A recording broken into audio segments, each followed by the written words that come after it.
At the Shanghai Cooperation Organization Defense Ministers meeting held in Qingdao, Chinese Defense Minister Admiral Dong Jun extended a warm welcome to Pakistan's Defense Minister Khwaja Asif. Expressed appreciation for China's leadership and reaffirmed Pakistan's commitment to multilateral cooperation under the SCO framework.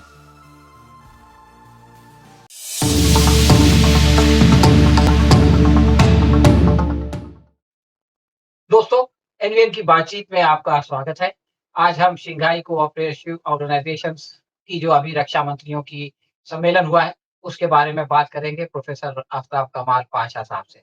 Professor साहब, हम आपसे इस गुफ्तगू के दौरान ये जानना चाहेंगे कि उद्देश्य के हिसाब से एससीओ जो है उसका क्या महत्व है? वो किस तरह से दूसरे संगठनों से अलग है?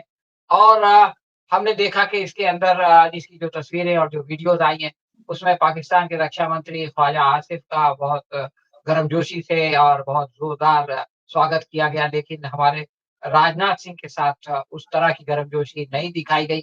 और सबसे अहम बात जिसके बारे में मैं आपसे सबसे पहले जानना चाहूँगा कि इसका जो संयुक्त वक्तव्य है भारत ने साइन करने से क्यों इनकार कर दिया? जी, धन्यवाद डॉक्टर सलीम खान। देखिए, शंघाई कोऑपरेशन ऑर्गेनाइजेशन बहुत पुराना नहीं है, लेकिन इसमें ये Asia security countries, Asian security countries जैसा चाइना, भारत और Kazakhstan, Uzbekistan, Tajikistan, Iran, Belarus वगैरह पाकिस्तान देश हैं ये। और हर साल एक शिखर सम्मेलन होता है हर एक कैपिटल्स में, इंडिया में भी हुआ है। इस बार जो है काफी महत्वपूर्ण था क्योंकि 3 सदस्य जो इसके एससीओ के हैं, वो आर्म्ड कॉन्फ्लिक्ट में मुलविस थे। जैसे कि आप जानते हैं, इजराइल और अमेरिका ने ईरान पे हमला किया, जो कि अनप्रोवोक्ड था और इंटरनेशनल लॉ के खिलाफ था, यूएन चार्टर के खिलाफ था और ये खुलेआम अग्रेशन था। इस विचार पे कि ईरान जो है न्यूक्लियर हथियार बना रहा है, हालांकि दोनों देश इजराइल और अमेरिका के पास न्यूक्लियर हथियार हैं। तो ईरान न्यूक्लियर पीसफुल एनर्जी के लिए लगातार कोशिश कर रहा है, लेकिन उसको भी दबाना चाहते हैं। भारत और पाकिस्तान के बीच में भी जो है लड़ाई हुई। भारत के अनुसार ये ऑपरेशन सिंदूर जो है, पहलगाम में जो आतंकी हमला हुआ, उसके बाद जो अभी कार्रवाई की गई पाकिस्तान में, जो आतंकी अड्डों के ऊपर इंडिया ने, भारत ने जो हमला किया, हवाई हमला और मिसाइलों से। तो ये एससीओ मेंबर्स जो है काफी चिंतित थे कि पहली बार हाल के इतिहास में बीच में और उन पे हमला हुआ है और इसे गहराई से देखना होगा और इवेलुएट करना होगा कि सिक्योरिटी जो है ये जो है खतरा धीरे-धीरे बढ़ता जा रहा है। पहले सिर्फ अफ़गानिस्तान तक ही मुलविस था, जो कि ईरान और पाकिस्तान के बीच में है, वो सदस्य नहीं है। लेकिन चीन जो है इन सभी देशों में उनके ताल्लुकात काफ़ी गहरे हैं, चाहे वो पाकिस्तान से हो, ईरान से हो, कज़ाकिस्तान से हो या बेलारूस और ताजिकिस्तान वगैरह सेंट्रल एशिया के। तो सिर्फ भारत के साथ उनके तनावपूर्ण रिश्ते हैं चीन के। और चीन जो है ये मेन स्पॉन्सर है, इसी ने इनिशिएटिव लिया था एससीओ को लेके। जहाँ तक ये जॉइंट स्टेटमेंट की बात है, ये पहली बार हुआ है जब भारत, पहली बार नहीं है जबकि भारत को कुछ आशंका हुई इस पे कि भारत के डिफेंस मिनिस्टर राजनाथ सिंह जो सिविलियन क्लोथ्स में थे जबकि दूसरे मिलिट्री अटायर में थे, तो उन्होंने अपनी स्पीच में ये कहा कि हम जो है विक्टिम हैं क्रॉस बॉर्डर टेररिज्म के और जो पहलगाम में हुआ उसका भी खंडन करना चाहिए और जो स्पॉन्सर्स हैं और जो अड्डे हैं उसको इस्तेमाल दूसरे मेंबर्स के साथ नहीं करना बोल के लंबा-चौड़ा उन्होंने भाषण दिया वहाँ।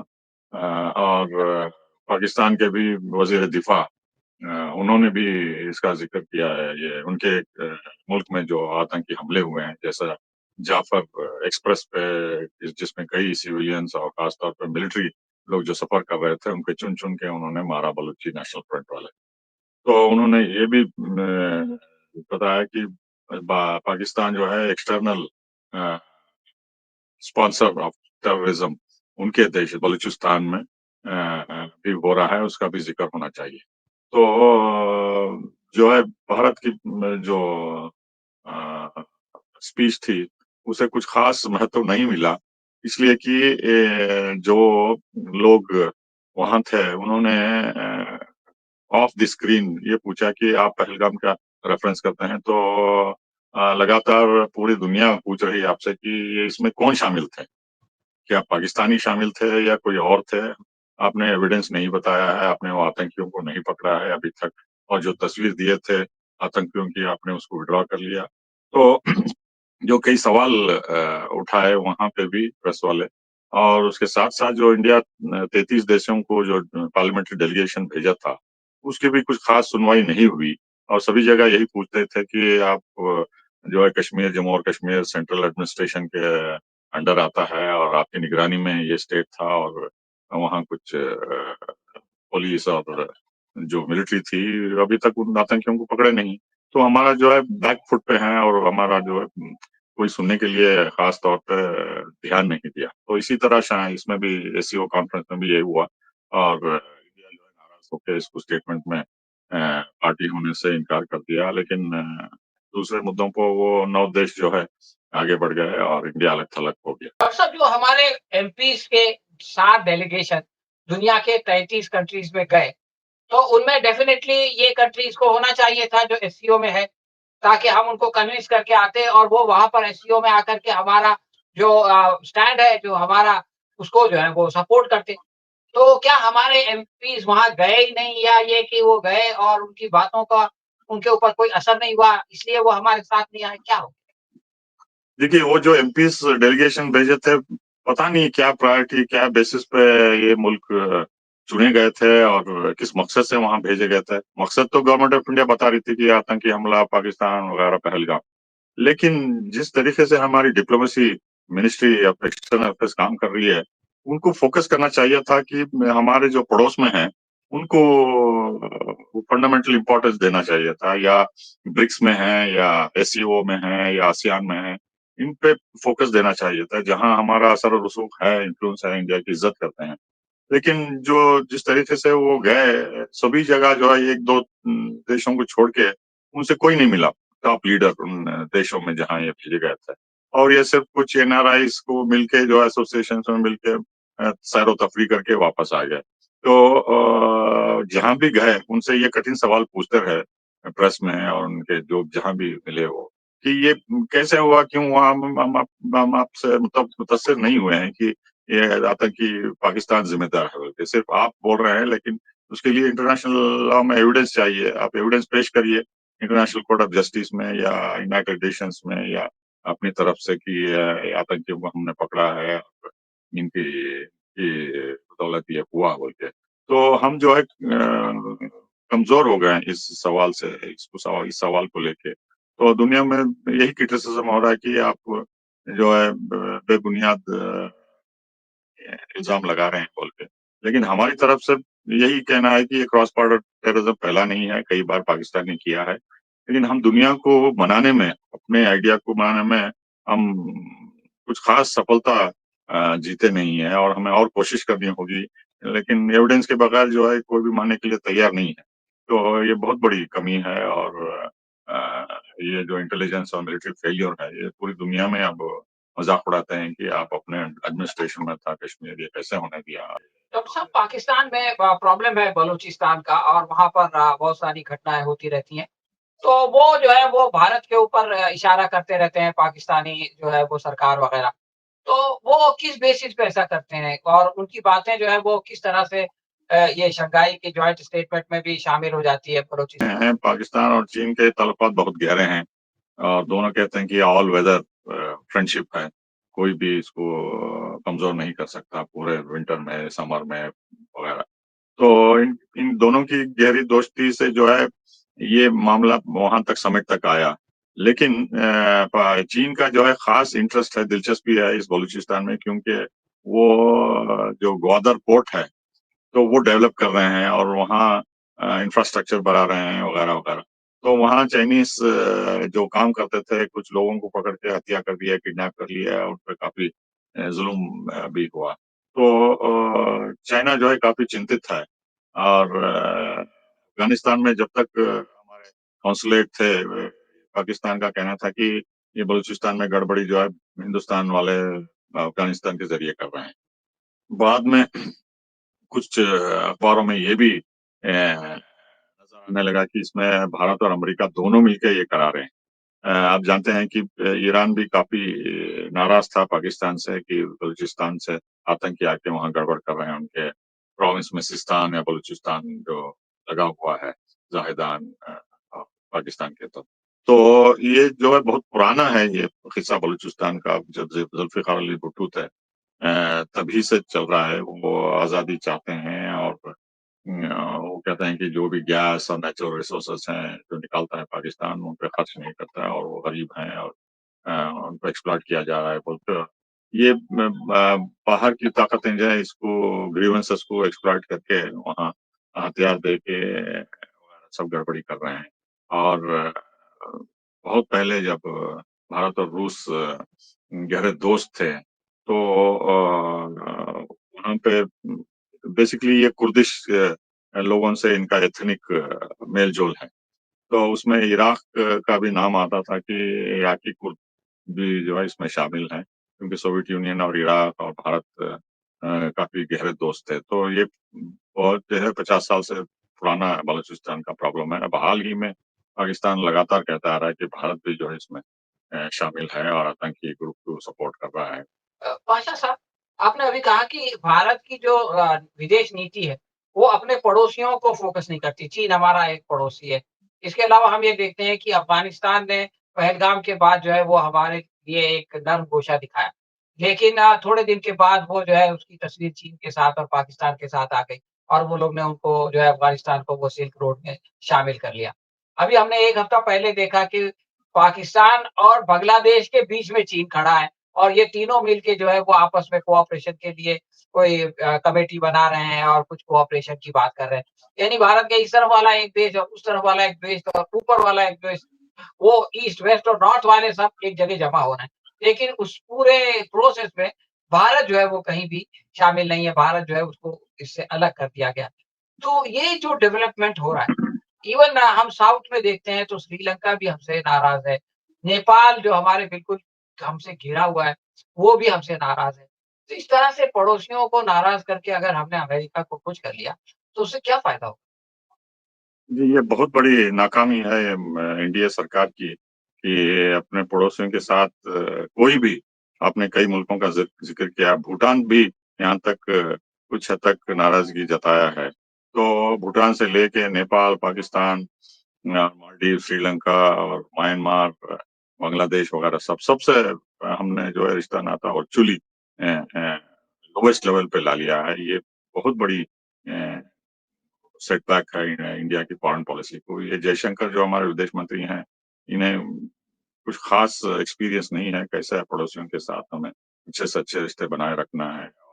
सभी दोस्ती चाहते हैं, लेकिन जिस तरीके से हम बिग ब्रदर, बड़ा भाई बोल के तसल्लुत उन पे लादना चाहते हैं, वो नाराज़ हैं और इस नाराज़गी का जो है पाकिस्तान और चीन फ़ायदा उठा के दोनों मिलके जो है भारत को अलग-थलग करना चाहते हैं। चाहे वो ये भारत के अवामी लीग के शेख हसीना के साथ पूरा सपोर्ट करना और वहाँ जो भी इंटरनल पॉलिटिक्स में जो है हज़ारों के इंटेलिजेंस एजेंट्स इंडिया के काम करते थे और जमात इस्लामी को और बांग्लादेश नेशनलिस्ट पार्टी को वगैरह सब। तो एक तरफ़ा सपोर्ट मालदीव में भी यही हुआ। ये प्रधानमंत्री के दोस्त जो है अदानी, अंबानी इनको सपोर्ट करने लगे और वो एक्सप्लॉइटेशन करने लगे वहाँ। और चीन में भी यही हुआ, अदानी को वहाँ सपोर्ट देके। तो इस तरीके से जो है अपने दोस्तों को दूसरे फॉरेन कंट्रीज़ में फ़ायदा पहुँचाना और उनके ज़रिए एक्सप्लॉइटेशन करना, ये पसंद नहीं करते लोग। तो इसीलिए जो है चीन आगे बढ़ रहा है इंफ्रास्ट्रक्चर में इन सभी देशों में, विथआउट एक्सेप्शन नेपाल में उन्होंने काफ़ी असर और रसूख बढ़ा लिया है। पाकिस्तान में तो सीपेक के ज़रिए, मालदीव्स में भी इंडिया के मिलिट्री प्रेज़ेंस को भगा दिया गया है वहाँ वहाँ से और श्रीलंका भी जो अनबन और दूसरे इंफ्रास्ट्रक्चर में चीन से इतने गहरे ताल्लुकात एस्टेब्लिश कर लिया है। और अब जो है बांग्लादेश के इंटरिम प्रेसिडेंट मोहम्मद यूनूस उन्होंने भी कहा, ये दावत दी, निमंत्रण दिया कि चीन आप ना इंफ्रास्ट्रक्चर पे ध्यान दीजिए नॉर्थ ईस्ट इंडिया में, अरुणाचल से लेके त्रिपुरा वगैरह बोल के। तो ये डायरेक्ट जो है पाकिस्तान और चीन और बांग्लादेश और दूसरे पड़ोसियों के साथ जो हमारे खराब ताल्लुकात की वजह से और हमें आइसोलेट होना पड़ रहा है, ये अच्छी बात नहीं है।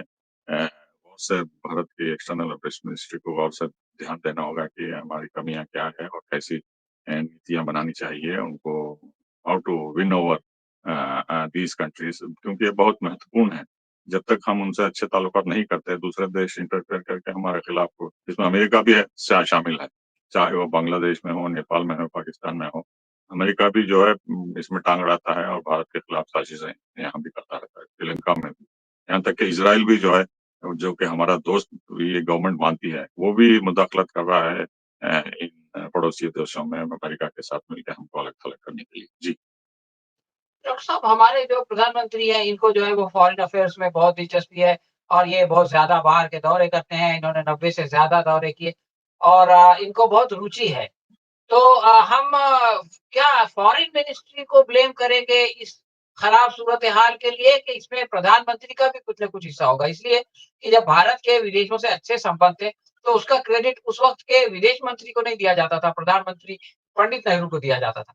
और आज जो है वो अगर वो सिचुएशन नहीं है बल्कि रिवर्स सिचुएशन है, तो उसके लिए ब्लेम भी जो है वो फॉरेन मिनिस्टर पे आएगा या प्रधानमंत्री पे आएगा? देखिए, हमारे भारत के आज़ादी के बाद जवाहरलाल नेहरू जो है प्रधानमंत्री भी थे और विदेश मंत्री भी थे।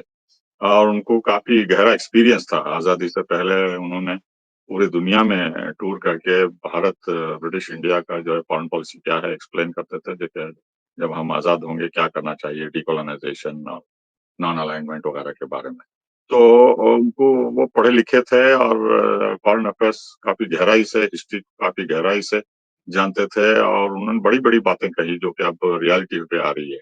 एशियन फेडरेशन की भी बात उन्होंने की थी और चीन से अच्छे ताल्लुकात बनाए रखना बहुत ज़रूरी है भारत के लिए। पड़ोसियों के साथ भी अच्छे ताल्लुकात बनाए रखना बोल के हरदम कोशिश इसमें लगे हुए थे। लेकिन ये जो हमारे विदेश मंत्री हैं ना, ये बिल्कुल निकम्मे निकले हैं। इनको ना कुछ हिस्ट्री का ध्यान है, ये सिर्फ़ एक ही वन ट्रैक माइंड है। इनके दिमाग में बैठ गया है कि अमेरिका ही हमारा एक इकलौता देश दोस्त बन सकता है और उसका असर रसूख जो है क़यामत तक रहेगा बोल के।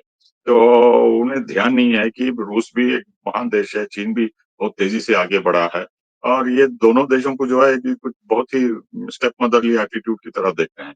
ये समझते हैं कि ये 2 हमारे 2 जो है दुश्मन हैं और ख़ास तौर पे चीन को और उसी नज़र से देखते हैं जैसा अमेरिका इन दोनों देशों को दुश्मनी की तरफ करता है।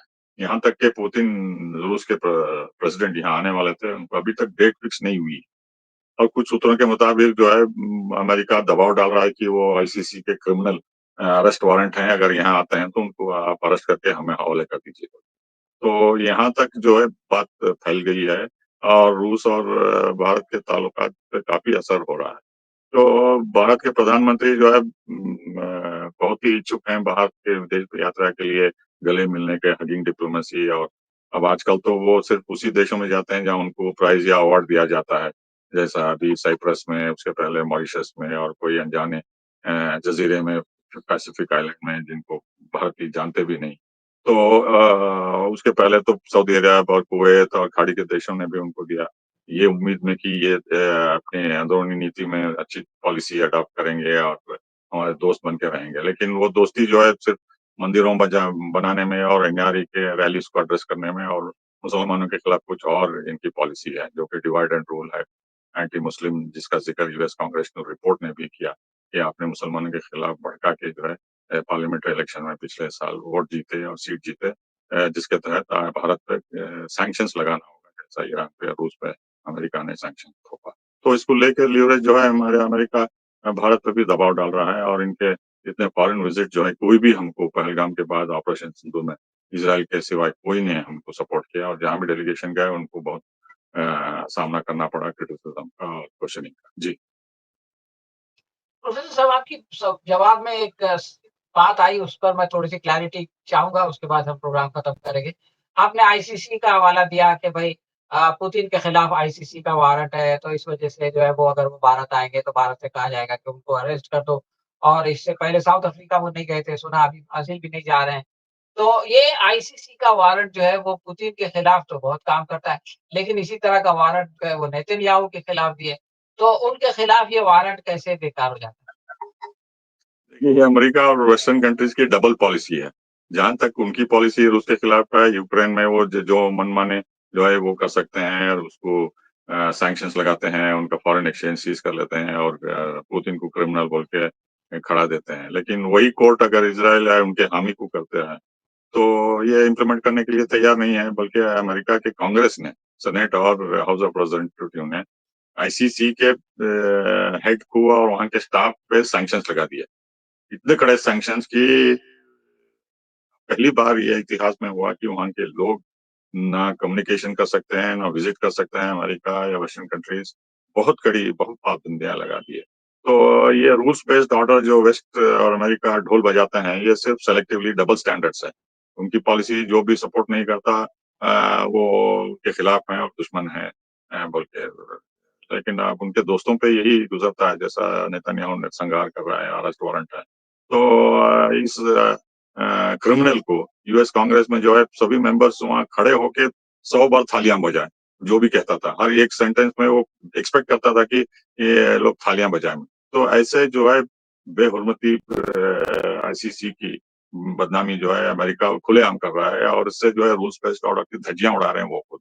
तो ग्लोबल साउथ और पूरे दुनिया में ये पता चल गया कि अमेरिका जो है डबल स्टैंडर्ड्स कर रहा है और उसको पुतिन को अरेस्ट वारंट देता है, नेतन्याहू को जो है वेलकम करके उनको कांग्रेस में अवार्ड देते हैं और भरपूर हिमायत करते हैं बोल के। इसीलिए तो लोग ग्लोबल साउथ में ब्रिक्स की तरफ धीरे-धीरे मुड़ रहे हैं और अमेरिका और वेस्टर्न कंट्री से अलग-थलग होके नो कॉन्फिडेंस मोशन वर्चुअली और यूनाइटेड नेशंस में भी मैनिपुलेट करते हैं, आईसीजे में भी मैनिपुलेट करते हैं।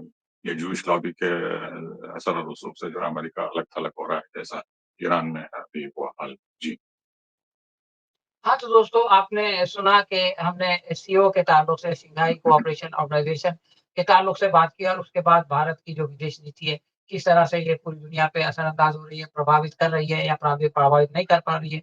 हमारे आस-पास के देशों के साथ हमारे संबंध कैसे हैं और मैं कैसे एक होने पॉइंट चाहिए? जी। जी, जी, जी, मैं फरमाइए। एक पॉइंट बोलने भूल गया। देखिए, अब जो कुछ भी हुआ एससीओ में, यही रिपीट होने वाला है ब्रिक्स कॉन्फ्रेंस में भी। पिछले बार रूस में जब कज़ान में समिट हुई, तो रूस हालाँकि भारत को सपोर्ट किया, भारत और चीन के मुआहदे में, लेकिन रूस काफ़ी नाराज़ है कि ये हम अल्टरनेटिव स्विफ्ट सिस्टम को जो नज़रअंदाज कर रहे हैं और डॉलर को बार-बार हिमायत करके बोल रहे हैं कि हम डॉलर को अलग-थलग नहीं करना चाहते हैं। तो ये जो रूस और चीन और ब्रिक्स देश जो चाहते हैं, तो हम उनके खिलाफ जा रहे हैं। तो ब्रिक्स में भी जो है, जो कि हम फाउंडर मेंबर हैं, अब धीरे-धीरे उनको पता चल रहा है कि जो है अमेरिका के दबाव में जो है इंडिया अब अमेरिकन कैंप में घुस गया है। और ब्रिक्स जो अल्टरनेटिव मल्टीपोलर वर्ल्ड की तरफ आगे बढ़ रहा था, उसको नज़रअंदाज करके जो है सिर्फ फॉर्मल तौर पे है या तो अमेरिका के जासूस बन के ब्रिक्स में जो भी होता है उनको बताते हैं और अंदर से ही कमज़ोर करना चाहते हैं बोल के वो ओपिनियन ब्रिक्स में भी हो रहा है, तो ये अच्छी बात नहीं है, क्योंकि ब्रिक्स जो है एक तरीके से नॉन अलाइन्ड मूवमेंट है। हालाँकि अब रूस उसमें है और चीन भी है, लेकिन ज़्यादातर मेंबर जो हैं जैसा इथियोपिया है, मिस्र है, ईरान या इंडोनेशिया है, ये बहुत बड़े महत्वपूर्ण नॉन अलाइन्ड ग्रुप के मूवमेंट के मेंबर्स थे और हम भी उनसे जो है अलग-थलग हो जा रहे हैं। तो ये भारत की विदेश नीति में जो है काफ़ी परिवर्तन आ गया है, हम आइसोलेट होते जा रहे हैं और हमें ये दूसरे लोग देश ये महसूस कर रहे हैं कि हम जो है अमेरिका के पिट्ठू बन जा रहे हैं और अमेरिका बोले जैसा हम सुनते हैं, चाहे वो के ऑपरेशन सिंदूर के बाद सीज़फायर हो, टैरिफ्स पे हो या चीन के मामले में हो या रूस के मामले में हो, धीरे-धीरे ये इंप्रेशन बढ़ता जा रहा है कि इंडिपेंडेंट फॉरेन पॉलिसी जिसके लिए बहुत मशहूर था, स्ट्रेटेजिक ऑटोनॉमी वगैरह, तो वो जो है ये गवर्नमेंट धीरे-धीरे करके खत्म कर रहे हैं, ईंट पे ईंट निकाल के जो है इधर इंडिया को जो है अमेरिका के ग्रुप में शामिल करके जो है ये बहुत ही लॉन्ग टर्म अ, डैमेज हो रहा है हमारे इमेज को, हमारे हालाँकि हम न्यूक्लियर पावर हैं, इकोनॉमिक पावर हैं और लिबरल डेमोक्रेसी करके हम भी बोलते रहते हैं, हालाँकि इंस्टीट्यूशंस को कमज़ोर कर रही है ये एनडीए। लेकिन फिर भी जो है इंडिया का जो है इन्फ्लुएंस काफ़ी है। लेकिन हम उसको अच्छी तरह इस्तेमाल नहीं कर रहे हैं और ब्रिक्स अभी अलग-थलग होने की संभावना है, जिस तरीके से ये लोग जा रहे हैं ये। जी। हाँ, तो दोस्तों ये बहुत ही अहम पॉइंट की तरफ डॉक्टर साहब ने तवज्जो दिलाई कि एससीओ में जो कुछ हुआ, वो हमारे लिए एक अलार्म की घंटी है। अगर हमने गौर किया, अपने रवैये को सुधारा, तो हो सकता है ब्रिक्स में हम कोई अच्छा रोल अदा कर सकें और कुछ दूसरों को अच्छी तरह से प्रभावित कर सकें। लेकिन अगर यही मामला रहा जो कि एससीओ में हमारा रहा है या ब्रिक्स में जिस तरह से हम अमेरिका की तरफ झुकाव दिखा रहे हैं, तो वहाँ पर भी जो हमारी डिग्निटी है, जो हमारा स्टेचर है, वो जो है उसको नुकसान हो सकता है। डॉक्टर साहब आपने समय निकाला और इतने सारे प्रश्नों का जवाब दिया इसके लिए बहुत-बहुत शुक्रिया। धन्यवाद।